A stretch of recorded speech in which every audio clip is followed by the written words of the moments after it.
तो आपकी जिंदगी के लिए छोटे छोटे कुछ 4 नियम बताना चाहता हूं, और ये 4 नियम का पालन आप सब करिए। मैं आपको विनम्रतापूर्वक लेकिन विश्वास से कहता हूं कि ये 4 नियम का जो भी पालन करेगा, जिंदगी में बीमारी और रोग उसको कभी आएंगे नहीं। परम पूजनीय स्वामी रामदेव जी खुद 40-45 साल से इन 4 नियमों का पालन करते हैं। आप भी अगर ये पालन करेंगे तो बहुत अच्छा होगा। मैं भी करता हूं मेरे जीवन। मैं पिछले 15 वर्षों से योग प्राणायाम करता हूं, उसके साथ कुछ नियम मैंने बनाए हैं, वो नियम का पालन करता हूं और वही नियम आपको बताना चाहता हूं। स्वामी जी पालन करते हैं, मैं करता हूं, हमारे लाखों योग शिक्षक करते हैं, और इन नियमों का पालन करने से हमको इतना लाभ हुआ है कि कभी बीमारी आती नहीं। 15 साल से मैंने हर बार मेरा बीपी चेक किया, नॉर्मल है, शुगर नॉर्मल है, ट्राइग्लिसराइड्स नॉर्मल है, कोलेस्ट्रॉल नॉर्मल है। पिछले 15 साल में कभी सर्दी जुकाम भी नहीं हुआ, गला भी नहीं बैठा, कभी हॉस्पिटल नहीं देखा, कभी डॉक्टर के पास नहीं गए, क्योंकि जरूरत नहीं पड़ी। और वो जरूरत नहीं पड़ी क्योंकि हम निरोगी हैं, स्वस्थ हैं। ये निरोगी और स्वस्थ होने के लिए आयुर्वेद की एक छोटी सी जानकारी आपसे मैं शेयर करना चाहता हूं। आयुर्वेद में यह कहा गया है कि किसी भी व्यक्ति को निरोगी होना है, रोग मुक्त होना है, तो अपने जीवन में 3 बातों का ध्यान रखे। अपना वात, पित्त और कफ, तीनों का संतुलन रखे। वो 3 तरह के दोष हैं हमारे शरीर में, वात, पित्त, कफ। आपने सुना होगा, ये त्रिदोष आधारित शरीर है। जब वात बहुत बिगड़ जाता है तो 80 से ज्यादा रोग आते हैं। जब पित्त बहुत बिगड़ जाता है तो लगभग 46 से 50 रोग आते हैं, और जब कफ बिगड़ जाता है तो 28 रोग आते हैं, और वात, पित्त, कफ तीनों बिगड़ जाएं तो 148 रोग आते हैं। सर्दी, खांसी, जुकाम से लेकर और कैंसर तक जो आखिरी रोग माना जाता है, ये सब वात, पित्त, कफ के बिगड़ने का खेल है। तो इस देश के आयुर्वेद चिकित्सा के सबसे महान लोगों में से कुछ नाम आप जानते हैं, जैसे चरक ऋषि, जैसे सुश्रुत ऋषि। ऐसे एक ऋषि हुए बाघभट्ट। बाघभट्ट ऋषि ने एक पुस्तक लिखी है, उसका नाम है अष्टांग हृदयम, और एक पुस्तक लिखी है, उसका नाम है अष्टांग संग्रहम। इन दोनों पुस्तकों में उन्होंने 7000 नियम बताए हैं। उनमें से 4 बताता हूं, अच्छे लगे तो आज से ही पालन करो और दूसरों को भी बताओ, ताकि कोई भी इन नियमों का पालन करे तो बीमार ही ना पड़े। ये 4 नियम हैं वात, पित्त और कफ को संतुलित रखने के लिए। अब वात, पित्त, कफ तीनों एक साथ आपके संतुलित रहें तो उसके लिए पहला नियम है खाना खाने के तुरंत बाद पानी नहीं पीना।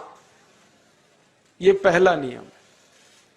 आप बोलेंगे ये तो बड़ी मुश्किल बात है, खाना खाते ही पानी पीते हैं हम तो सबके सब, और बिना पानी पिए खाना ही नहीं खाते।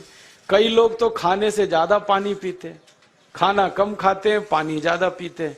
ये खाना खाने के बाद पानी कभी भी नहीं पीना, क्योंकि महर्षि बाघभट्ट कहते हैं भोजनांते विषम वारी, माने भोजन के अंत में पानी पियो तो जहर के पीने के जैसा है। इसलिए वो कहते हैं कभी भी खाने के तुरंत बाद पानी मत पियो। अब आप मुझे पूछोगे क्यों नहीं पिए, कारण बता दो। कारण मैं बताना चाहता हूं सरल भाषा में। हम जब खाना खाते हैं ना तो पेट में सारा खाना इकट्ठा होता है। पेट में एक स्थान होता है, उसको हम कहते हैं जठर। संस्कृत में, हिंदी में जठर कहते हैं, अंग्रेजी में उसको एपिगैस्ट्रियम कहते हैं, हिंदी में कुछ लोग उसको आमाशय भी कहते हैं। ये जठर छोटा सा स्थान है। आपके पेट में नाभि है ना, उसके लेफ्ट साइड में बाईं तरफ छोटा सा स्थान है। सारा खाना आपका इसी स्थान पर आता है। जो भी आप खाते हो, रोटी, चावल, दाल, सब्जी, दूध, दही, कुछ भी खाओ, सब कुछ जठर में आता है। अब जठर में जैसे ही खाना इकट्ठा होता है तो उसमें आग जलती, और उस आग को कहते हैं जठर अग्नि। मिला के बोल देते हैं जठराग्नि। आप जैसे ही खाना खाते हो, पेट में जठर में अग्नि जलती है, वो अग्नि खाने को पचाती है। और अग्नि खाने को ऐसे ही पचाती है जैसे रसोई घर की अग्नि खाने को पकाती है। आपके रसोई घर में आप अग्नि जलाओ उसके ऊपर दूध रख दो, दूध में थोड़ा चावल डाल दो, अग्नि जब तक जलती रहेगी खीर तब तक बनती रहेगी। आप घर में अग्नि जलाओ, उसके ऊपर पानी रख दो, उसमें दाल डाल दो, दाल की पकने की क्रिया तब तक चलेगी जब तक अग्नि जलेगी। ऐसे ही पेट में होता है, जैसे ही आपने खाना खाया पेट में अग्नि जलती है, और जब तक अग्नि जलती है तो खाने के पचने की क्रिया चलती है। जैसे रसोई घर में खाना पकाते हैं वैसे ही पेट में भी खाना पकता है, इसी को हम पचने की क्रिया कहते हैं, अंग्रेजी में उसको डाइजेशन कह देते हैं। तो आपने खाना खाया, पेट में अग्नि जल गई, अब वो खाने को हजम करेगी, पचाएगी। अब मुझे एक प्रश्न का उत्तर दो आप, कि जैसे ही आपने खाना खाया पेट में अग्नि जल गई और वो खाने को पचा रही है, तुरंत आपने गट गट गट गट पानी पी लिया, और खूब ठंडा पानी पी लिया, बर्फ मिलाया हुआ पानी पी लिया, फ्रिज का पानी पी लिया। क्या होने वाला है? अग्नि जलेगी कि बुझेगी? अग्नि के ऊपर पानी डालो तो अग्नि और पानी की दोस्ती नहीं है, दुश्मनी है। पानी अग्नि को बुझा देता है। तो आपने खाना खाया, अग्नि जली, पीछे से गटगट पानी पी लिया, अब अग्नि शांत हो गई, अब खाना पचेगा नहीं, तो वो पेट में पड़ा पड़ा सड़ेगा, और सड़ा हुआ खाना 100 से ज्यादा विष पैदा करेगा, और वो 100 विष आपकी जिंदगी को नरक बना देंगे, और जिंदगी भर आप बीमार पड़े रहेंगे। आपको मालूम है, कई लोग कहते हैं मुझे पेट में बहुत गैस बनती है। ये गैस उन्हीं को बनती है जिनका खाना हजम नहीं होता। कोई लोग कहते हैं कि मुझे पेट में जलन होती है, ये जलन उन्हीं को होती है जिनका खाना पचता नहीं। कोई कहते हैं कि मेरे पेट में एकदम गुम हो जाता है, फूल जाता है, ये सब वो लक्षण हैं जब खाना पचता नहीं। तो खाना पचेगा नहीं तो सड़ेगा, सड़ेगा तो विष पैदा करेगा, और वो विष आपको बीमार करेंगे। इसलिए महर्षि भागवत ने कहा, खाना खाते ही पानी मत पियो। समझ में आया? फिर आप बोलोगे कितनी देर तक नहीं पिए? कम से कम 1 घंटे तक। 1 घंटे बाद पानी पियो। आप बोलोगे जी 1 घंटा क्यों? ये जो अग्नि जलने की क्रिया है ये लगभग 1 घंटे तक ही चलती है पेट में, उसके बाद अग्नि अपने आप शांत हो जाती है, उसके बाद पानी पी लो। तो खाना अगर 10 बजे खाया तो 11 बजे पानी पियो, 11 बजे खाया तो 12 बजे पियो, 12 बजे खाया तो 1 बजे पियो, 1 घंटे बाद पानी पियो। अब आपके मन में यह सवाल आ सकता है कि खाना खाने के पहले पी लें क्या? हाँ पी लो, 40 मिनट पहले पेट भर के पानी पी लो। 10 बजे खाना खाना है, 9:20 पे खूब पानी पी लो, जितना पी सकते हो। 11 बजे खाना खाना है, 10:20 पे पी लो, खूब पानी पी लो, 40 मिनट पहले। आप और एक सवाल पूछ सकते हो कि अच्छा ठीक है, खाने के बाद पानी तो नहीं पिएंगे, कुछ और पी सकते हैं क्या पानी को छोड़कर? तो उसके लिए भागवत जी कहते हैं कि खाने के तुरंत बाद अगर पीना है तो दही की लस्सी पियो, मट्ठा। खाने के बाद अगर तुरंत पीना है तो फलों का रस पियो, गन्ने का रस पी लो, संतरे का रस पी लो, मौसमी का रस पी लो, अनार का रस पी लो। अब आप कहोगे ये सब महंगी महंगी चीजें बता रहे हैं, गन्ने का रस, संतरे का रस, अनार का रस, पैसे तो है नहीं। तो सबसे सस्ता रस है नींबू का ही रस पी लो, शिकंजी बना के पी लो, वो तो सबसे सस्ता है। तो खाना खाने के बाद या तो दही की लस्सी पियो या रस पियो। और एक तीसरी चीज है, दूध पी सकते।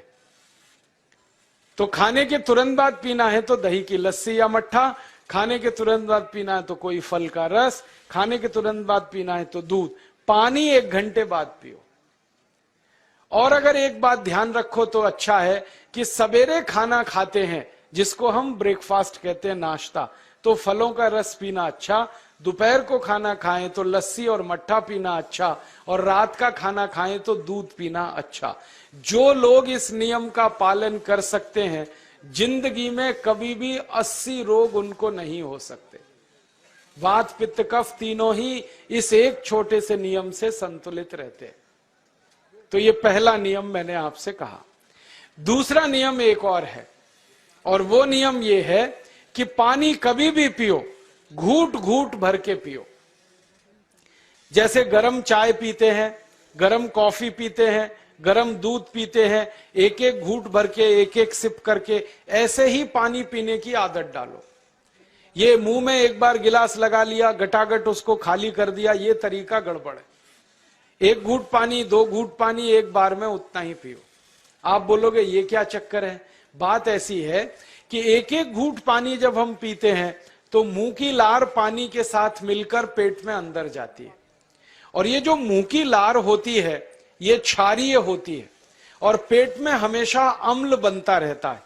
तो एक घूट पानी पिया, मुंह की लार इसके साथ अंदर गई, दो घूट पिया और ज्यादा गई, बार बार लार अंदर जाएगी तो क्षार पदार्थ पेट के अम्ल के साथ मिलेगा। पेट में अम्ल बनता है, मुंह में लार क्षारीय होती है। तो ये क्षार को अम्ल में मिला दिया जाए और ये अच्छे तरीके से मिलकर पेट में जाए तो कभी भी कोई व्यक्ति के पेट को अम्लता नहीं होती, एसिडिटी नहीं होती।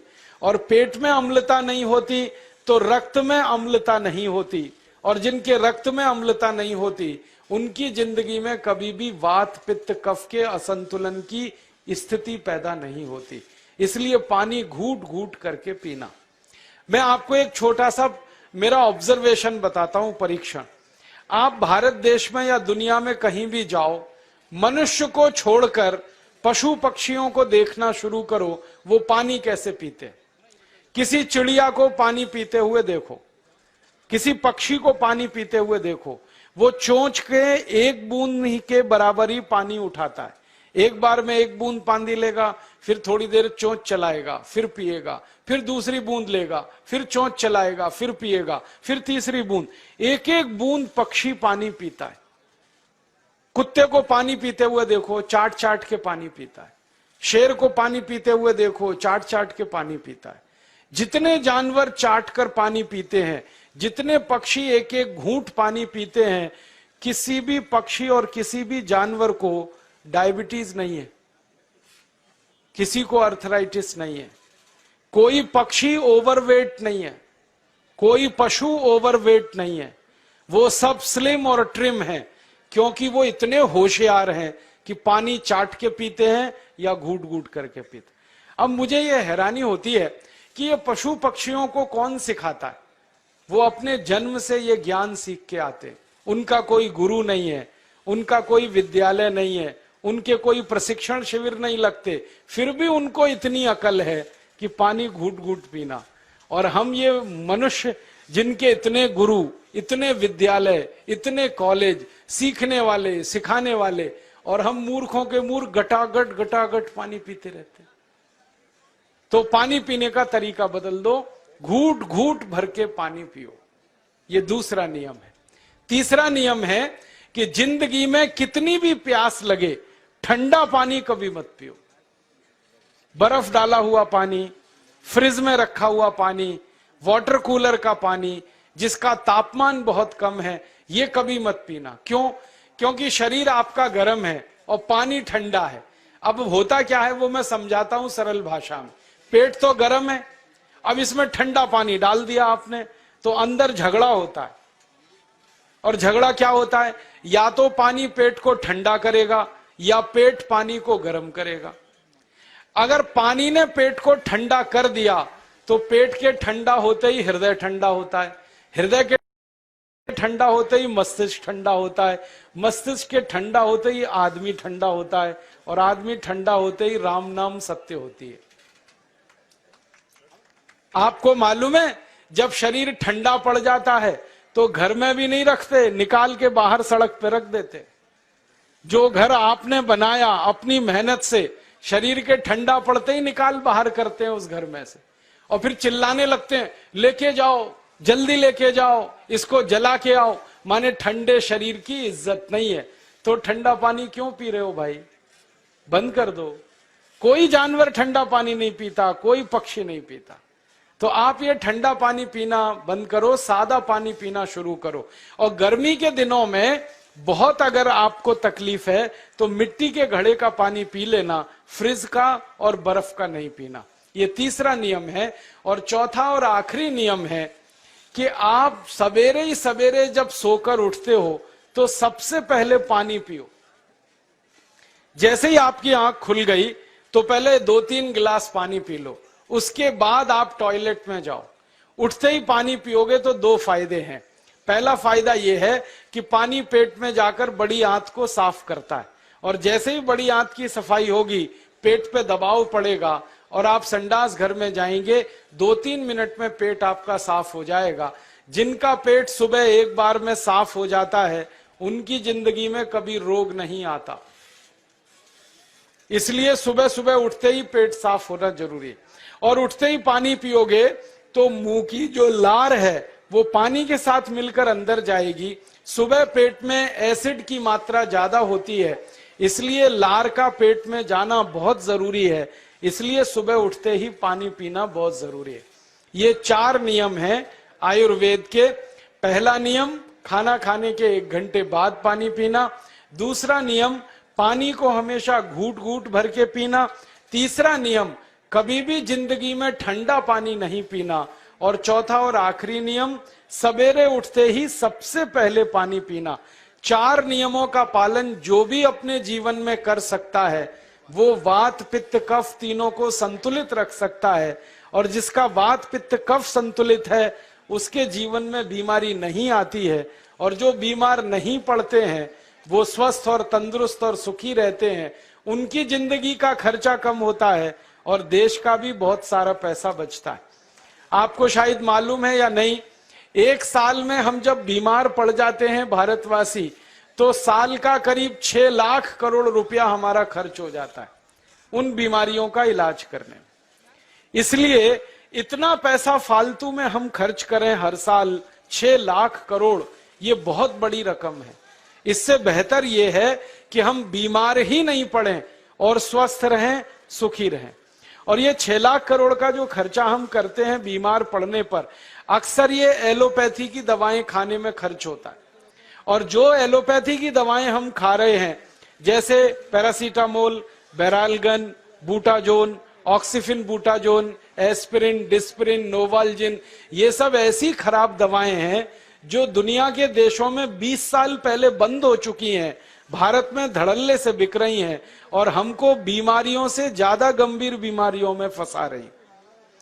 ज्यादातर दवाएं जो आप खाते हो वो किडनी खराब कर देती हैं, लीवर खराब कर देती हैं, आंतों में घाव कर देती हैं, विकलांगता आ जाती है, पैरालिसिस हो जाता है, ब्रेन हेमरेज हो जाता है, हार्ट अटैक आ जाता है। दुनिया में लगभग इस समय 84,000 दवाएं बिकती हैं और आपको सुनकर हैरानी होगी, उनमें से मात्र 117 दवाएं हैं जो काम की हैं, बाकी सब बेकार की दवाएं हैं। उन बेकार की दवाओं को खाकर हम 6 लाख करोड़ खर्च करते हैं। ये बहुत दुख और अफसोस की बात है।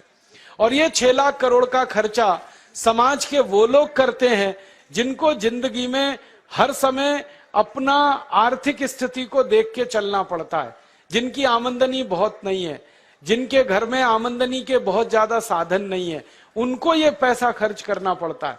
तो कई बार क्या होता है, किसी का घर बिक जाता है, किसी का खेत बिक जाता है, किसी के घर के गहने गिरवी रख जाते हैं, किसी को कर्ज लेना पड़ जाता है, किसी को कर्ज लेकर दोबारा कर्ज लेना पड़ जाता है। मैंने इस हिंदुस्तान में पिछले 15 साल के प्रवास में देखा कि गांव-गांव के गरीब किसान कर्ज ले लेकर ये महंगी दवाएं खाकर इलाज करते हैं, डॉक्टरों को पैसा देते हैं, दवा कंपनियों को देते हैं, और वो पैसा फिर इस देश में से दूसरे देश में चला जाता है, क्योंकि अक्सर ये दवाएं बनाने वाली कंपनियां विदेशी होती है। तो हम 6 लाख करोड़ खर्च करें अपने खून पसीने की कमाई का, उससे अच्छा ये है बीमार ही ना पड़े, दवा खाने की जरूरत ही ना पड़े, तो हम सुखी रहें, स्वस्थ रहें। तो योग प्राणायाम करें, 4 नियमों का जीवन में पालन करें, बहुत आसान है आपके लिए।